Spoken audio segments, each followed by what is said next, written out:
6টা কমিশনের রিপোর্ট নিয়ে জুলাই সনদ হয়েছে। অন্তর্বর্তী সরকার যে কমিশনগুলো গঠন করেছে সেগুলোর বেশি সবকটাই কিন্তু নাগরিক সমাজের প্রতিনিধিদেরকে নিয়ে, সরকারি লোকদেরকে নিয়ে কিন্তু সংস্কার কমিশন হয় নাই। কাজে সরকারি উদ্যোগে না হোক, বেসরকারি উদ্যোগে আপনারা একটা কমিশন করে ফেলান, সমস্যা কোথায়?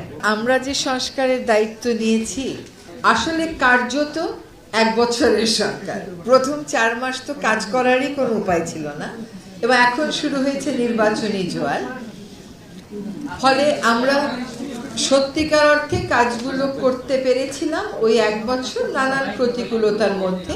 একটা কথা মনে রাখতে হবে যে আমাদের একই লোককে নিয়ে কাজ করতে হয়েছে, সিস্টেম ওভারহল করার কিন্তু আমাদের কোনো সুযোগ ছিল না। আমি এবার একটু কমিশনে আসি। কমিশনের দাবি করাই যায়। আসলে অন্তর্বর্তী সরকার তার মেয়াদের কথা চিন্তা করে কেবলমাত্র নির্বাচনের জন্য প্রাসঙ্গিক এমন 6টি কমিশনের প্রস্তাবগুলো নিয়েই জুলাই সনদটা করেছে। এখানে পরিবেশ উপেক্ষিত থেকেছে, পরিবেশ উপেক্ষিত আছে, এগুলো বলার সুযোগ নেই। এখানে শুধুমাত্র গণতান্ত্রিক যে প্রতিষ্ঠানগুলো আছে, যেগুলো নির্বাচনের সাথে সম্পৃক্ত, সেগুলো নিয়েই এই সনদটা করা হয়েছে।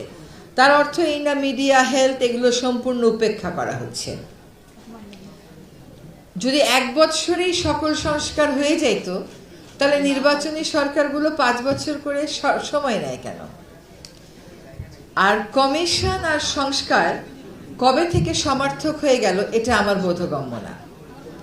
আপনারা যদি দেখেন যে অন্তর্বর্তী সরকার যে কমিশনগুলো গঠন করেছে সেগুলোর বেশি সবকটাই কিন্তু নাগরিক সমাজের প্রতিনিধিদেরকে নিয়ে, সরকারি লোকদেরকে নিয়ে কিন্তু সংস্কার কমিশন হয় নাই।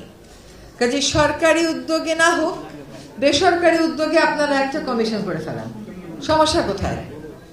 তো ওখানে সব কমিশনগুলোতে সবাই কিন্তু বেসরকারি লোক ছিল।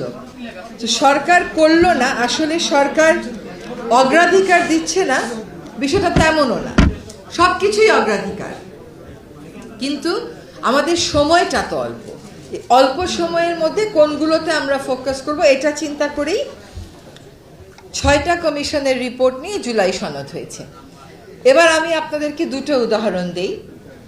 আমাদের যে জনপ্রশাসন সংস্কার কমিশন, তারা কিন্তু তাদের রিপোর্টে পরিবেশ অধিদপ্তরকে বা পরিবেশকে আলাদা ক্যাডারের মাধ্যমে নিয়োগের সুপারিশ করেছে। এটা 1 বছরে করে ফেলা সম্ভব তো না।